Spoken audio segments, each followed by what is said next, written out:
Hey, this is Mike Misnelli. You're listening to the Feed the Embiid, #1 Sixers podcast in America.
What's going on, everybody? This is the Feed to Embiid. I am your host, Austin Krell, along with a guy who has been apparently working at gyms a lot recently.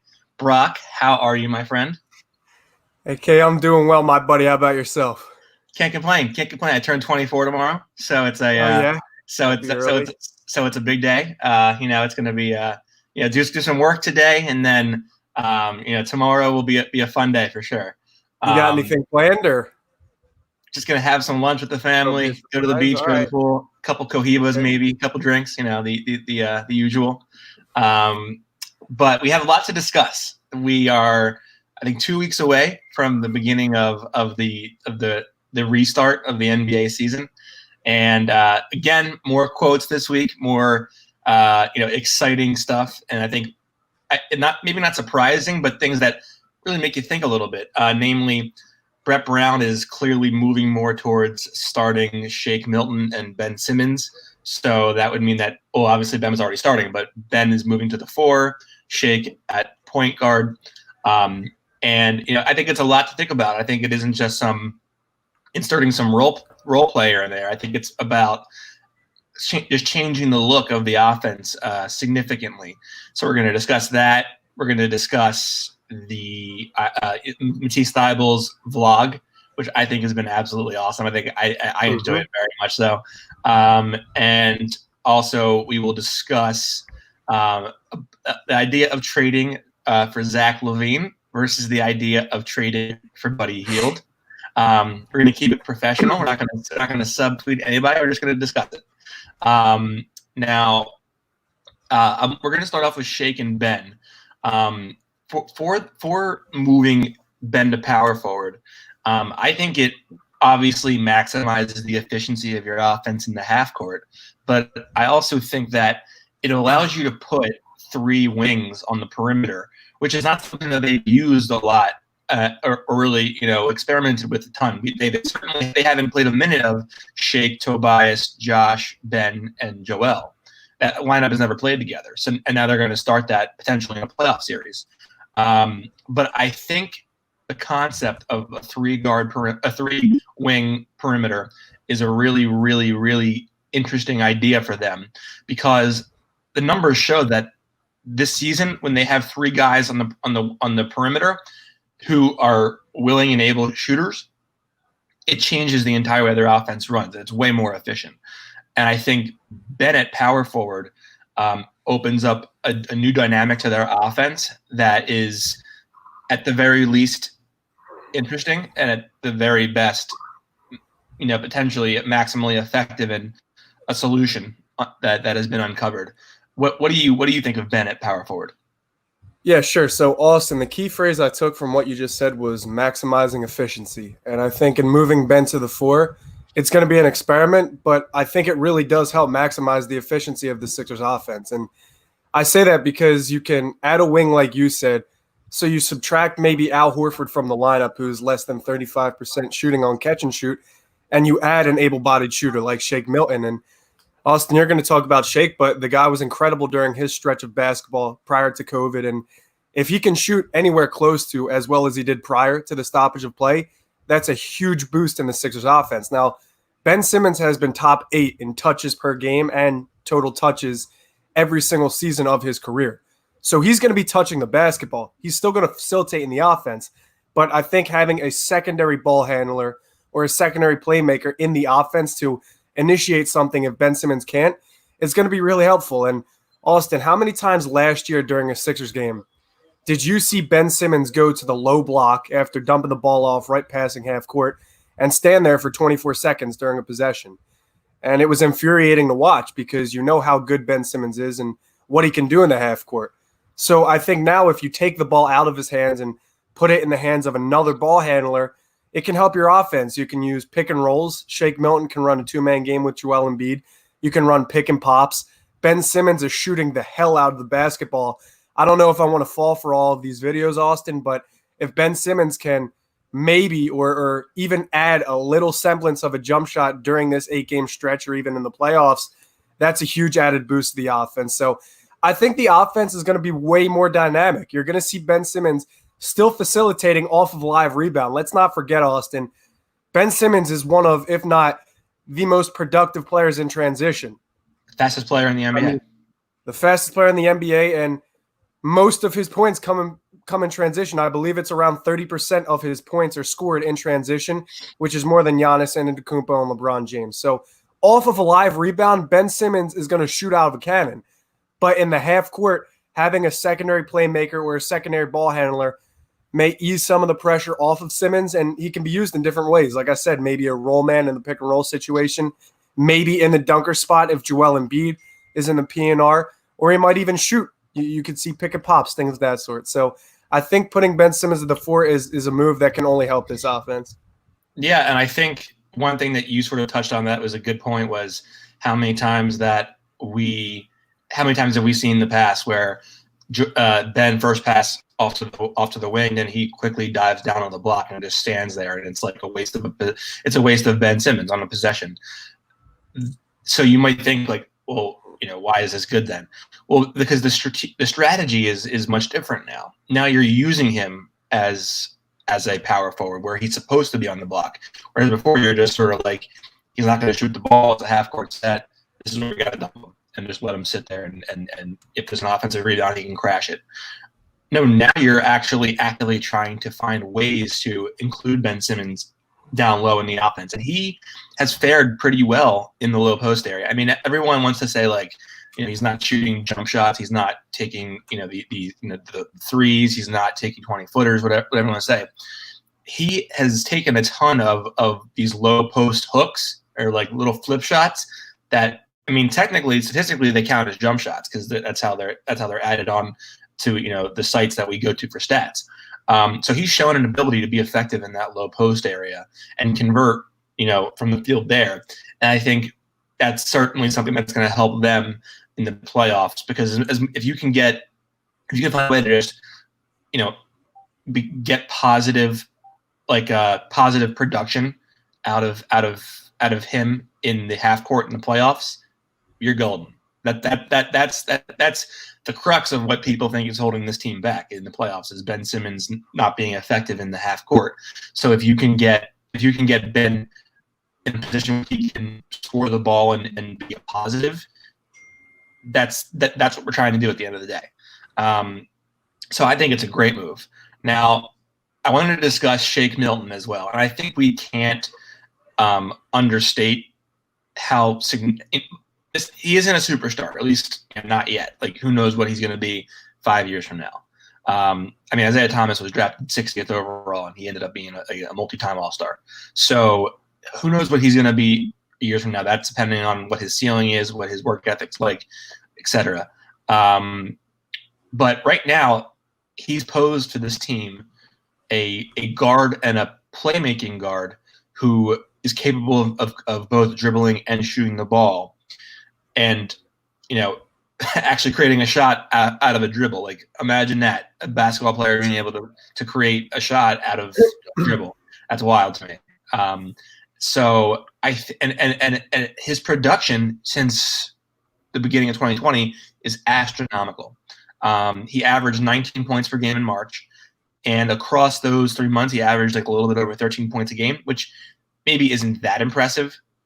But it is impressive when you think about the fact that his true shooting percentage was nearly 70%. That's a combination of efficiency of, for those who don't know, 2-point field goals, 3-point field goals, and free throws. Near 70%. You might get like a couple. You might get like one or two bigs in the NBA every year who reach that. Like Rudy Gobert is typically around that because he's getting putbacks and he's getting just easy dump offs. And 5% shots. Yeah. Shake is taking 3-pointers. And he's taking a lot of them. So he's converting. He has a 70% true shooting percentage, and he was shooting over 50% from three each month of 2020 until the shutdown. That's not a fluke. That's not a hot week. It's not a hot month. That's okay. We have something here. Tyler says who averages more points per game during the playoffs, Shake, Horford, or Jordan Nwora? It's going to be Jordan Nwora. We all know that. Thank you, Chris. Now, I think it's really, really interesting that they went with him given the options. Like Korkmaz has been a fixture in some of their most effective lineups in terms of offensive rating and efficiency. He's certainly been their sniper this season. Thybulle has had a very up and down season. He's struggled a lot, but they could have leaned into and fully endorsed the menacing length that they have on the perimeter and the switchability. Of course, Thybulle's had a lot of foul trouble this year in his first year, but he has been, Swiper the Fox. He's been great with tipping flat passes, creating deflections, and really pushing this team in transition where Ben Simmons is most effective. The problem with that is that, of course, Joel Embiid is not a type of player who excels in full court play. So do you really want to take him out of a rhythm and make him feel unimportant in your offense and then let him get disengaged in the playoff series? No, you don't. Mike Scott's been used a ton, but his shooting has been way up and down. You can't afford to have that. You need consistency. So the obvious choice is going to be Shake Milton. And he's proven himself tremendously the first 3 months of 2020. And he, defensive rating, not there, not quite there. I think that's a more of a research project that you look and see how the absences of Joel Embiid and Ben Simmons affect the team, the individual other players in the team and their ability to defend the ball, because they have an exponentially significant impact on defense, those two. But true shooting, pace, offensive rating, all of these different variables, Shake Milton blows the other options out of the water. I don't include Alec Burks and Glenn Robinson III in that category because they haven't been in Philadelphia long enough. They came out. Their roles were completely reversed, and from their time in Golden State to Philly, we're talking about like starting a ton of usage, ball dominance. To this is your role. You are the backups. This is what you do, and it's very hard to sort of find an even playing field to compare them against the other guys who have been here for an entire season and have found their roles with the team. So I think Shake presents a dynamic to this team. Not only does he add shooting, but he really stabilizes their pace. And I think that is something that we can't overlook. They have such a contrast in their playing styles with Joel and with like different guys in the court. Like they have lineups that accommodate pace specifically for Ben Simmons, so that way he can push the ball and really put pressure on transition defenses. And they have lineups that are better in the half court for Joel, and the pace just it's all up and down the scale. With Shake Milton, I think that it really allows you to stabilize your pace, so that way you're getting the best of both worlds. And Brett Brown has some continuity to work with in terms of finding something in the half court that can be effective in the playoffs. Yeah, I'm going to co-sign everything you said. I love the Shake Milton move. And one of the games I went back and watched was Philadelphia's game at home against Golden State. And Shake Milton had an incredibly productive game offensively. And he shared minutes with Ben Simmons on the floor, Joel Embiid on the floor, Al Horford on the floor, Tobias Harris. And he was still productive. And I think that's because, Austin, you hit the nail on the head. He stabilizes pace.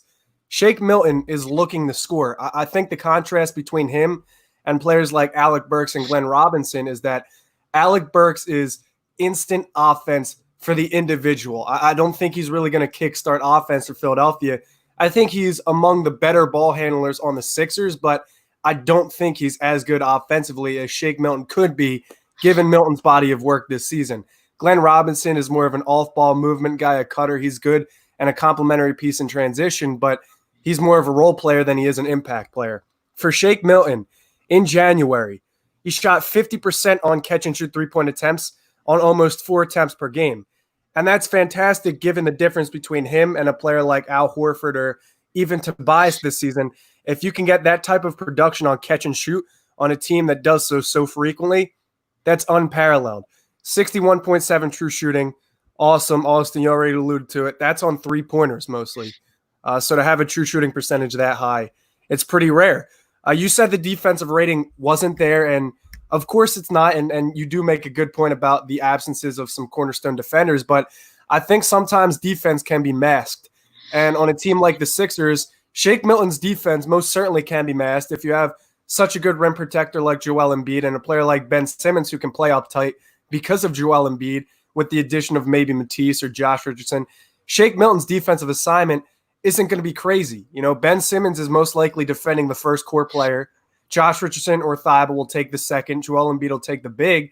So Shake Milton defensively shouldn't have to do much other than defend his assignment, and that assignment may be option 3 or 4. So in January, he had a 94.3 defensive rating. The lower the number, the better. And in the fourth quarter, that defensive rating was 78.6, okay? That was the best on the Sixers in January. That's an incredible defensive rating in the fourth quarter. That's how many points are scored on the amount of per 100 possession basis. So Shake Milton doing a really good job on defense, and 83.3% field goal percentage on layups in that month. Over 50% in his rookie season and over 60% this season. So he can finish well. He looks to score. He's very patient with the basketball. He can stall until he finds an open lane or until he finds a cutter or somebody on the wing. And that's what I really like about Shake Milton, the stabilization of pace. And Austin, I think that's going to be huge for this offense, not to mention in the month of March, through the first 5 games, he had the second fewest turnovers of 45-plus players with 300 or more touches. Yep. So that's good ball security as well. I'm excited to see what Shake Milton can bring in this offense. Yeah, I think we don't talk enough about the creating offense part. Like you mentioned the catch and shoot part, which is even more impressive when you consider the fact that Joel Embiid, one of their best three-point shooters, which is an indictment on the team more so than a compliment of Joel because he really wasn't. I mean, he shot like 34%, I think, 35%. Mm-hmm. But he was out for a big part of Milton's, I guess, coming out party, right? And their shooting is inconsistent as all hell to begin with.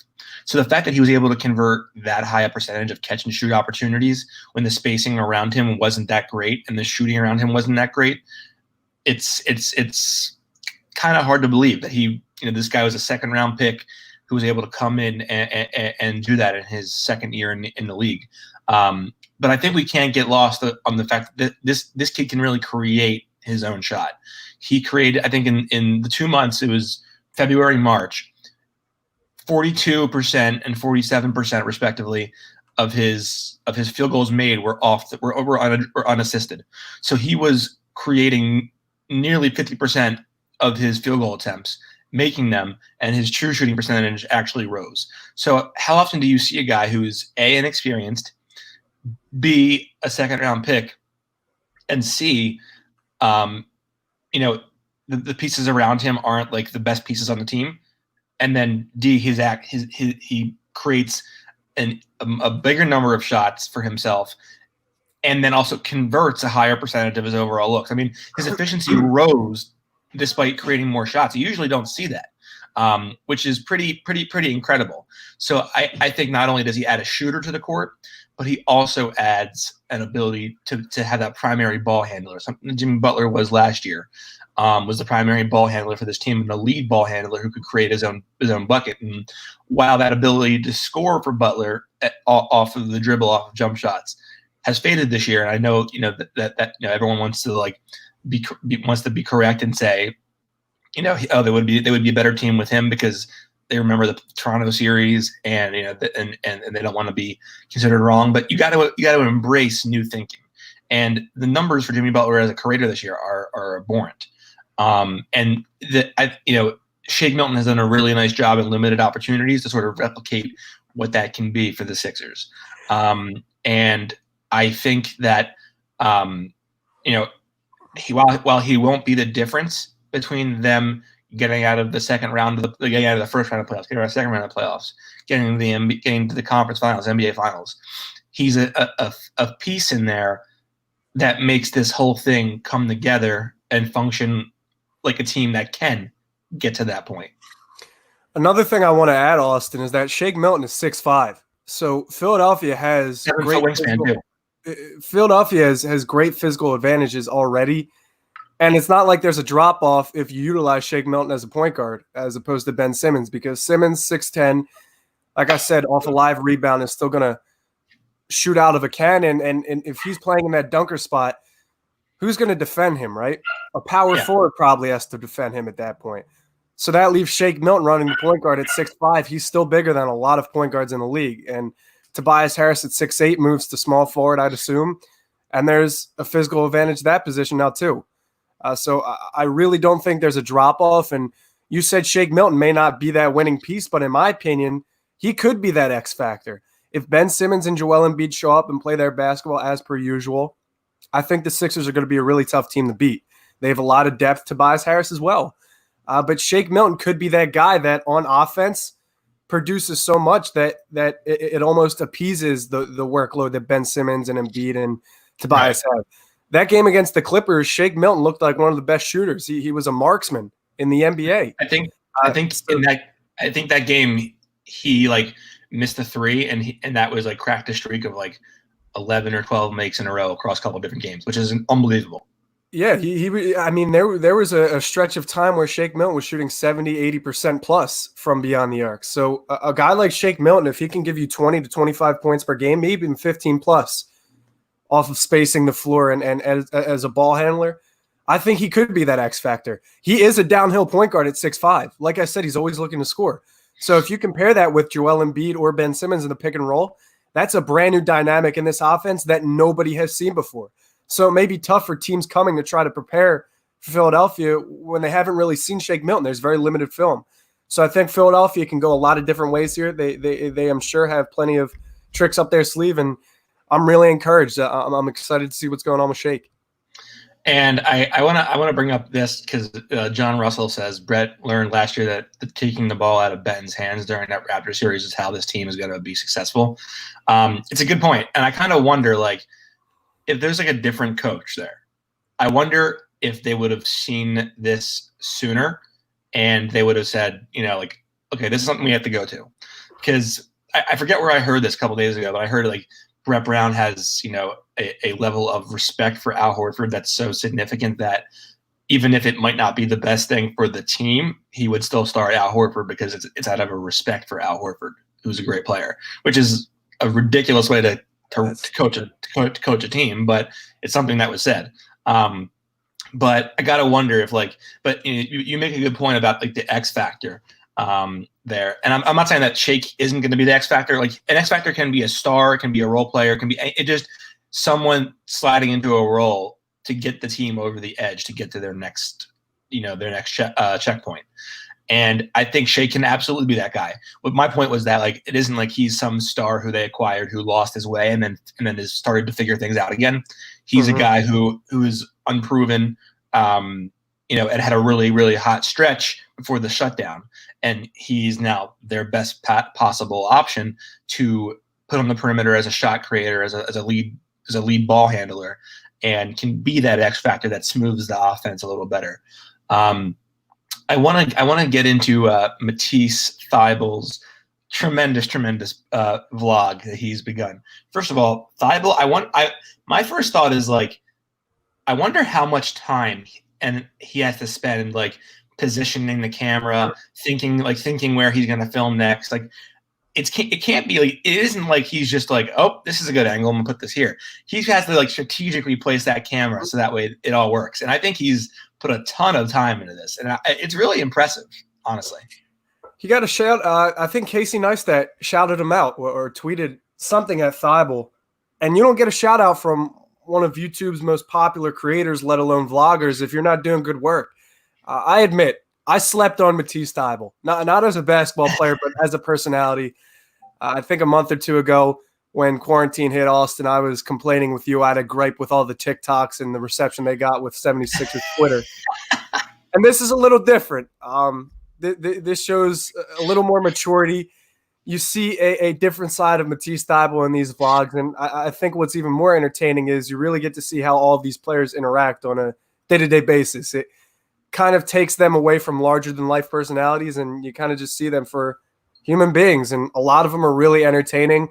Matisse been having a lot of fun with Kyle O'Quinn.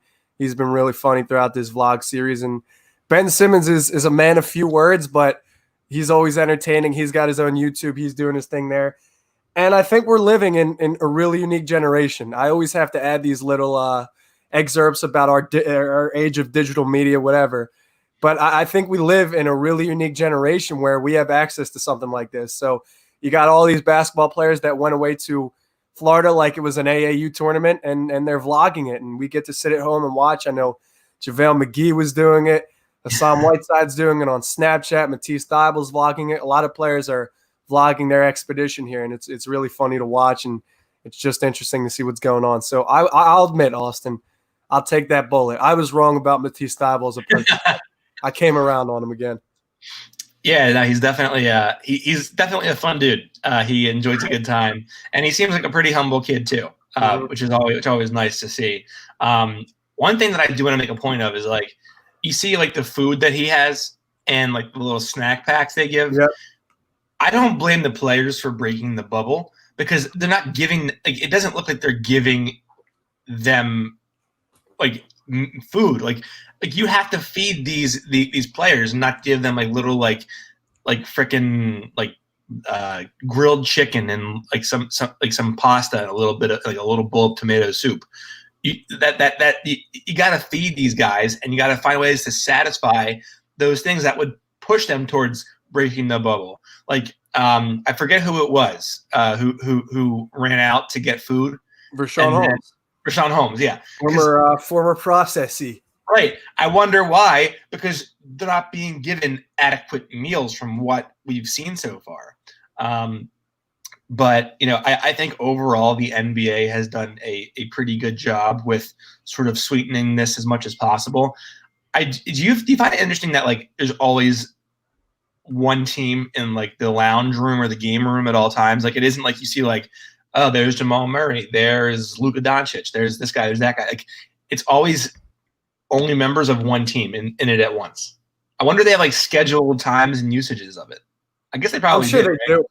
I'm sure they do. I don't really know the logistics behind it, but that lounge, I wouldn't mind being in that lounge. It's a pretty dope lounge. They got video games, a bar, what's it like? It's almost like a buffet style table of food.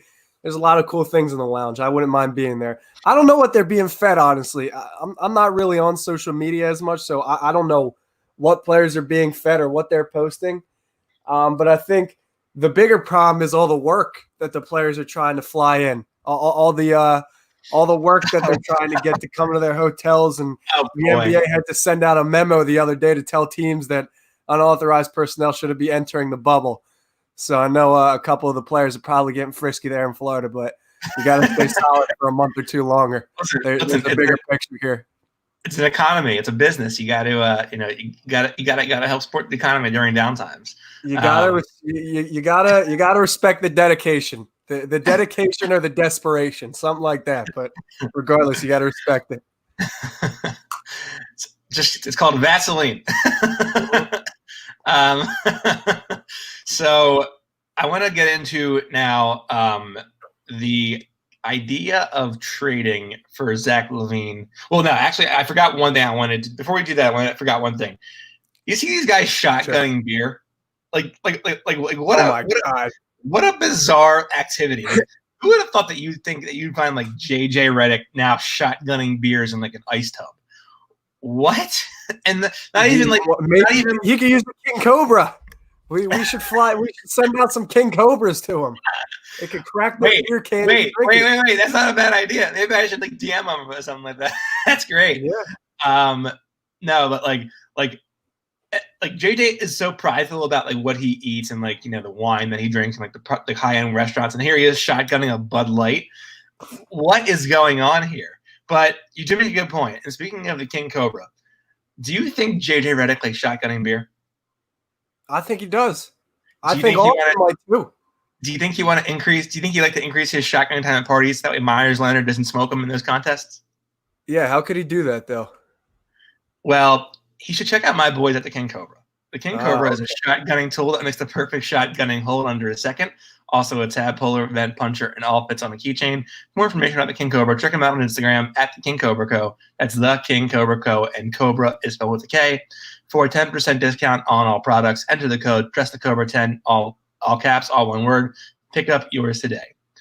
Now we get back into the Zach LaVine and the and versus Buddy Hield trade scenario, and it seems that for whatever reason, some people in I guess the aspiring media world are trying to create beef with me, which is interesting. I don't get it, but whatever. Now they say that Zach LaVine wouldn't be the right piece for the Sixers. And while I think, Jack and Harrison and whoever else are, they make, it's certainly a viable discussion, and Buddy Hield would be a tremendous fit.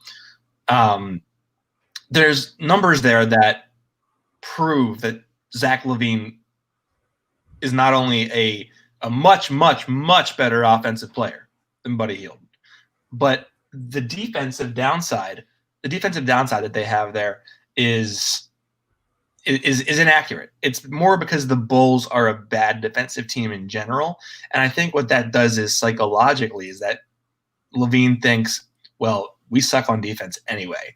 Why should I try to defend harder?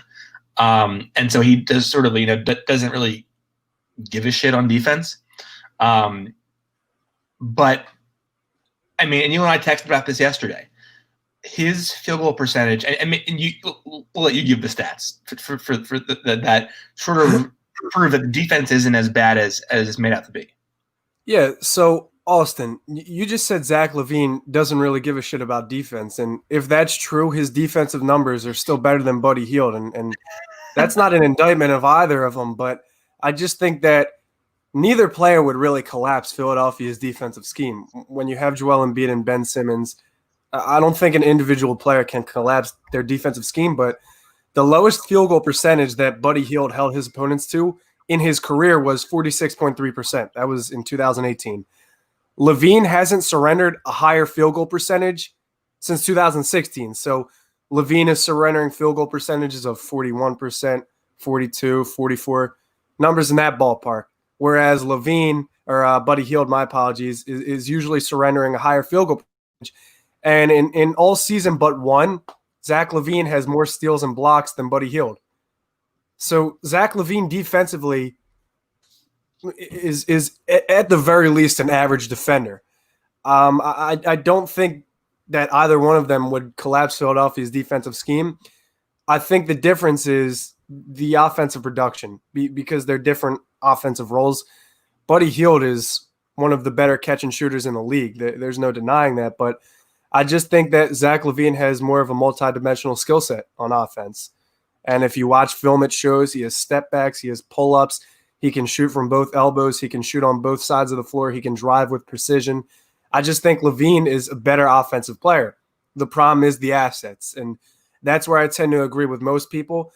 I think that giving up Matisse Thybulle and Josh Richardson with the addition of picks may be a little much if you can get Buddy Hield for cheaper because there isn't this huge drop-off in production between the two. But if you could get Zach LaVine at a cheap price, cheaper than Matisse Thybulle, Richardson, something in a pick, I would 100% take him over Buddy Hield. I would 100% do that. So I think I kind of disagree with you, and I do so respectfully. You're allowed to. Yeah, you're allowed to. So LaVine has averaged 6 points per game more than Hield did this season, and that's with LaVine being the unquestioned, far and away number 1, 2, 3, and 4 option on the Bulls this year. So defense is new to key on him, and he was still averaging 6 more points per game. He also maintained a higher true shooting percentage than Hield, as being that number one key cog in the Bulls offense that defenses had to key on. I don't think the three, and I get Hield's a phenomenal 3-point shooter, 39.5%. And, he's a very good catch and shoot player, would fit well next to Joel and Ben. But he's only a 1.5% 3-point shooter better, 1.5% better from beyond the arc than LaVine was. LaVine was 380 this year. Hield was 395. So the trade-off that you get from the 3-point shooting is not nearly significant enough for me to just anoint Hield as an option over LaVine. That where it's like, okay, I will sacrifice one less trade chip if it means I can get Hield. Like if Matisse Thybulle is what's holding you away from getting Zach LaVine, I kind of think you have to do that trade. And additionally, even with Hield's, even with their 3-point percentage being that minimally separate, LaVine was also top 60 in isolation scoring. Top 50 percentile in isolation scoring, whereas Hield was below 50%, bottom 50. So one is a very, very capable scorer off the dribble and in isolation, something the Sixers really need, and that Shake Milton is, I guess, trying to become. But Zach LaVine averages over 20 points per game this season on pretty good efficiency for a terrible team. So I think Zach LaVine, if you stop yourself short of Zach LaVine and the opportunities there, it's malpractice. And while I do think that Hield is a very, very, very, while Matisse Thybulle is a fun player, we all like him. He's a fan favorite for sure. Did you know that his offensive rating was, out of 278 players to play at least 18 minutes a game this season, his offensive rating ranked 246 out of 278? He's giving you next to nothing on offense, and he makes the Sixers offense worse. And by the way, an offense that doesn't have the firepower to afford being able to play guys who make them that much worse. So while Matisse is a really, really, really good team defender, and he makes plays defensively, i.e. stripping, tipping passes and getting deflections and creating havoc, he's also foul prone. And I don't know that his ceiling at his age is going to be that much better than, a serviceable, okay offensive role player, and an above average defender. But I don't know that he can be better than Robert Covington as an offensive player. And I'm not a big Covington guy. So what are we really talking about here? And Josh Richardson also, his contract is up in 2 years. He might price himself out of the Sixers market. Why wouldn't you want to get a guy like LaVine that you can extend and really fit your offense very, very well? Good points. And my final remark will be this. You can take this for whatever you'd like, but I'm looking at field goals made unassisted, the percentage of player-made field goals that were unassisted. And Buddy Hield's career, his highest total was 47.2 in half a season in 2016. So total that season was 40.4%. Really, his average is between 38% and 43%. That's his percentage of field goals made unassisted. For Zach LaVine in the previous couple of seasons, it's been 54.5, 62.5, 64.0, over 49%. So there's no questioning that Zach LaVine can create instant individual offense far more effectively and far more often than Buddy Hield. I think people think Buddy Hield is a better complementary piece because you can get him at a fraction of the cost, and he does a one-dimensional thing in shooting three-point shots. But like I said, I really don't think there's a huge discrepancy in production between the two. So if it didn't take as much to get Zach LaVine, I would 100% prefer him over Buddy Hield. Now, if the package was a huge ask, I don't know if I could say the same. I think, Austin, you do kind of change my mind, though, a little bit, because Matisse Thybulle came out of college at an older age, already one of a really good point of attack defenders, and he had a good season doing so, but it was problematic offensively for Matisse Thybulle throughout the season. That's a large reason as to why he lost minutes throughout the year. He couldn't produce much on offense. He lost a three-point shot, and other than that, he didn't add much. So I think you're banking on the fact that Matisse Thybulle is going to develop into a really good offensive player, and Josh Richardson is going to have a budget in the Sixers' wheelhouse. But mind you, they have 3 max players, and you never know what Josh Richardson might want for himself in a year or two, especially with how the salaries might change. Well, they might have one. They might have one less if they are smart this offseason. They might have one. Yeah, you're right. But I think you have to assume a lot of things for that trade to be prevented and go well in the Sixers' favor. So if that trade was an opportunity that the Sixers had to take, I'm not sure I wouldn't mind it. Right. Now Ben Simmons lately has spent a lot of time posting videos of himself shooting the ball. And before I segue into this, I do want to encourage the viewers. If you have questions, we love questions. Ask away. We'll be happy to answer them towards the end. But Ben Simmons he's done more film study this in Orlando. More videos of practicing shooting, and Brett Brown's now singing praises, and we see him talk with Tony Snell about, I'm going to do more in Orlando. And fans are getting buying in. Oh, they're going to win the championship. Some of them are saying it jokingly. Others really believe it. And while the fans while the fans should never give up their fandom, fans should keep that passion and keep that hope. That's what keeps us running as sports fans. Ben, how many times have we heard or we've seen videos of Ben Simmons shooting the ball in scrimmages in the summer or in practice? We see it over and over and over again. And now Brett Brown's saying, well, his shot looks great. Ben saying, he's teasing it. I'm gonna shoot more. Ben also said that if it's open, I'll take it. Before the season started, he's taken 5, non-paint jump shots all season. So I want to caution the fans towards, from anointing that Ben's going to be this, he's going to be this different guy. He still is afraid to shoot the ball, and it's not going to change, open court. And it's not going to change the fact that they're playing in Orlando or that they're playing in an unoccupied arena. I don't think. The simple fact of the matter is that he catches the ball top of the arc, and he's not looking to shoot it immediately. He's looking to pass it if they're going to dare him to back that far off. It's his own teammates. By the way, teammates who won't make fun of him, won't criticize him. There's no one to boo him there, won't clap in his face about it. He's going to take it. When you have a playoff series where it's a high-stakes environment, the other team is trying to find a way to get in your head mentally, I just don't see how he's going to be suddenly, popping out and willingly taking multiple threes when if it's a bad miss, first of all, it's going to shatter his confidence if it's a bad miss. Second of all, he's going to have a lot of mental warfare there with guys trying to get in his head. And, Ben has responded well in the past to people challenging him and trying to get into his head. But I don't know that I buy it's going to work this time.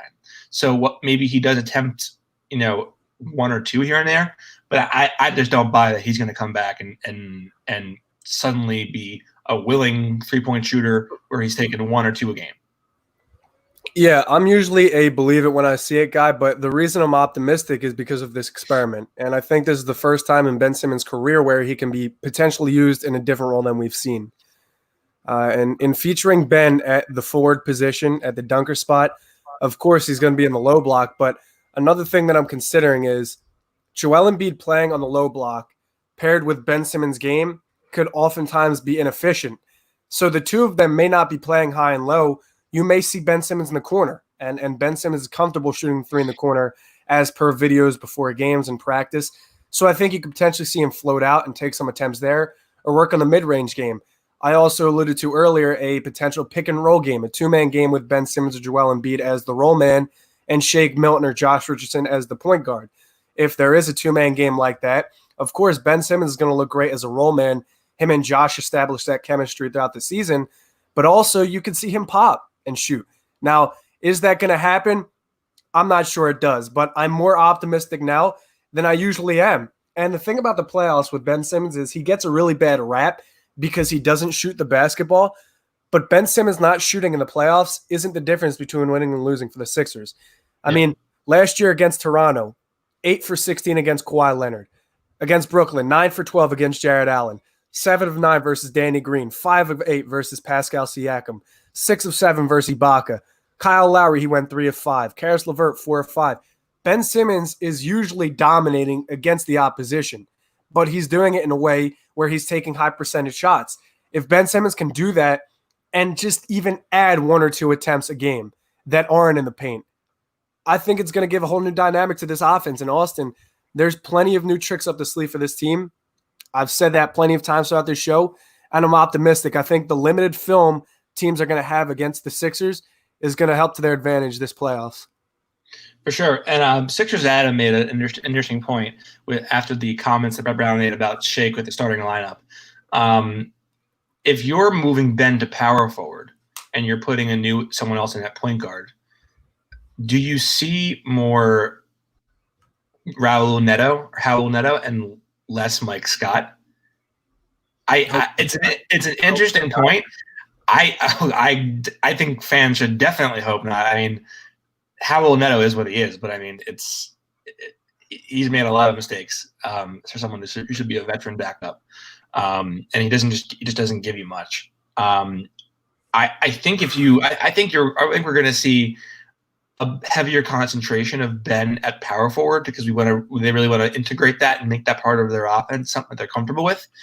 But I think it's going to be a shared duty of like Josh Richardson, a little bit of Ben Simmons, and maybe even Alec Burks. Right. So let's say the starting 5 is going to be Shake, Josh, Tobias, Ben, and Joe. I think after that, and this will answer JR's question, Al Horford's the 6th man. Do we both agree with that? Yeah. Okay. After Al Horford, I honestly think Furkan Korkmaz is the 7th man. Yep. The 8th man I want to say is Alec Burks. And I think 9 is going to be split between Glenn Robinson and Matisse Thybulle because the two of them have very similar offensive roles, but defensively, that's where the separation is. So I think depending on the matchup, the two of them are going to be interchangeable at the 8th or 9th man. And then after that, I honestly think that Philadelphia is not going to compromise and go small against any team.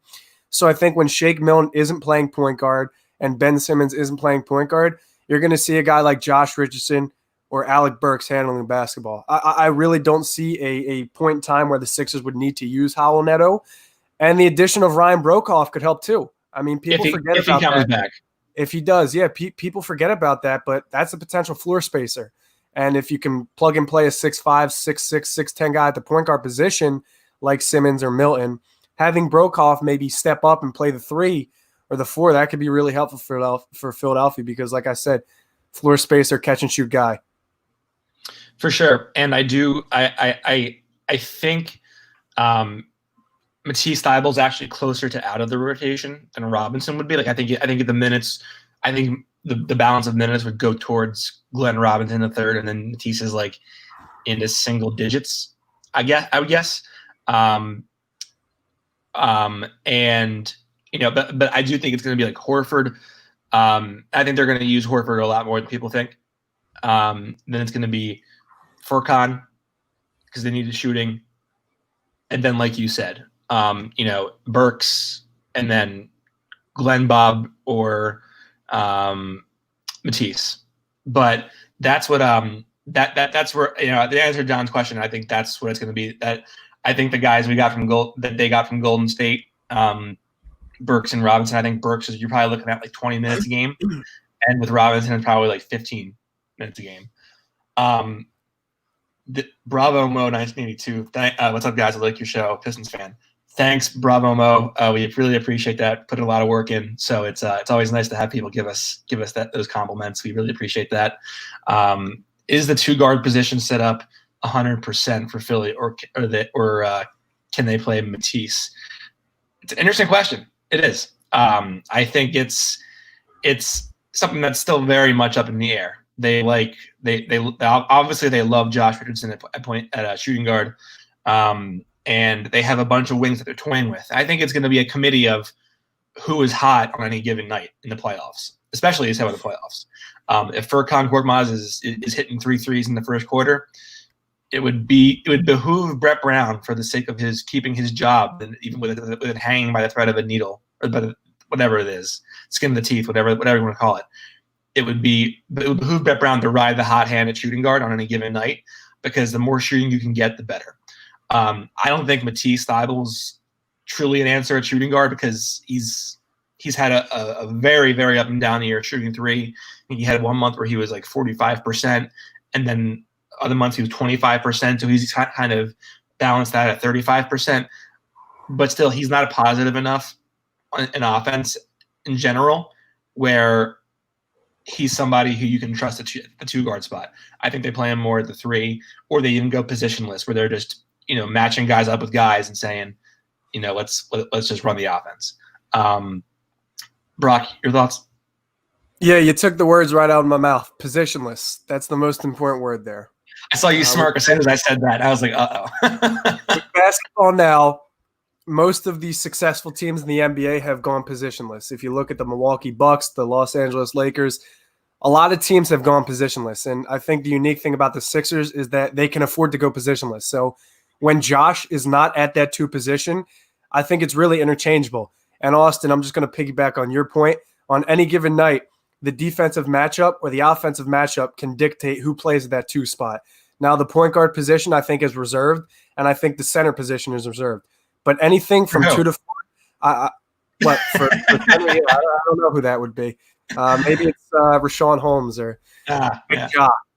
But regardless, I think 2 through 4 is really interchangeable for Philadelphia, and that's just going to be dictated based on the matchup. Tobias Harris spent over 90% of his minutes in Philadelphia at the power forward position, but he's also played over 70% of his minutes early in his career at the small forward position. So there could be lineups that feature Tobias at the 4, someone at the 3, or vice versa. Al Horford at the 4. At the 2 position, there's 3 or 4 wings that they could play there. So I think Philadelphia's most optimal basketball would be playing positionless. Yeah, no, I agree. He's Brock Landis Brock on Twitter. We have one more question. Which team do you consider a tougher matchup for Philly, Toronto, or Miami? I was actually listening to Zach Lowe's podcast last night on my way down to the shore, and Zach Lowe made some really good points about Miami. And I tend to think I'm pretty I'll admit I can be narcissistic at times where I don't think I'm wrong, but I worship Zach Lowe. I think he's a super, super, super smart guy, really good personality. And he made some points like, can Jimmy Butler get that whistle in the playoffs? Will defenses key in on the off ball stuff that Duncan Robinson has been successful on this year? Where do they adjust if Myers Leonard can't hold down the fort at center? Do they go all Adebayo? And then who is their closing time lineup? Is it Iguodala? Is it Crowder?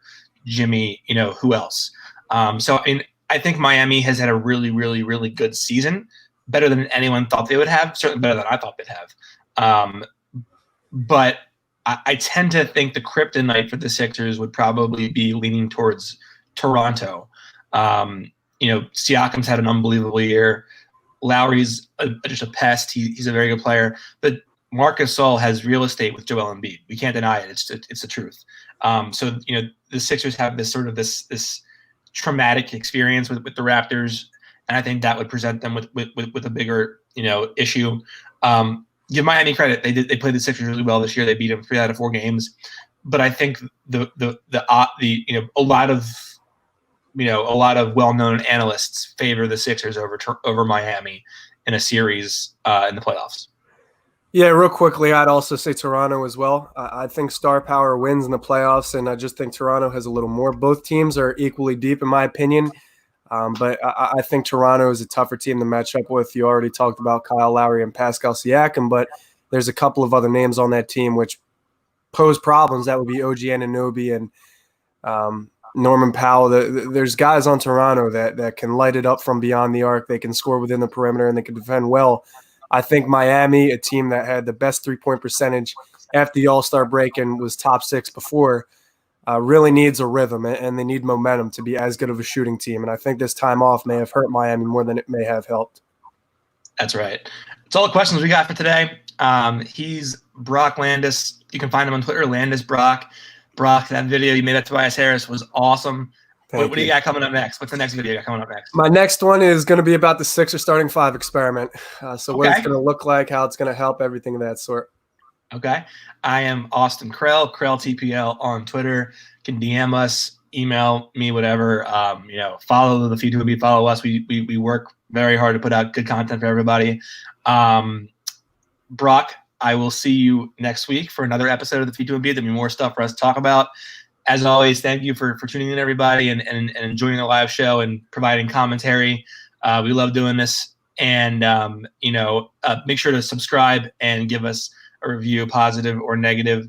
We're always looking to get better. We're always looking to celebrate what we do well. But as always, thank you for listening to the Feed to Embiid, and have a good day.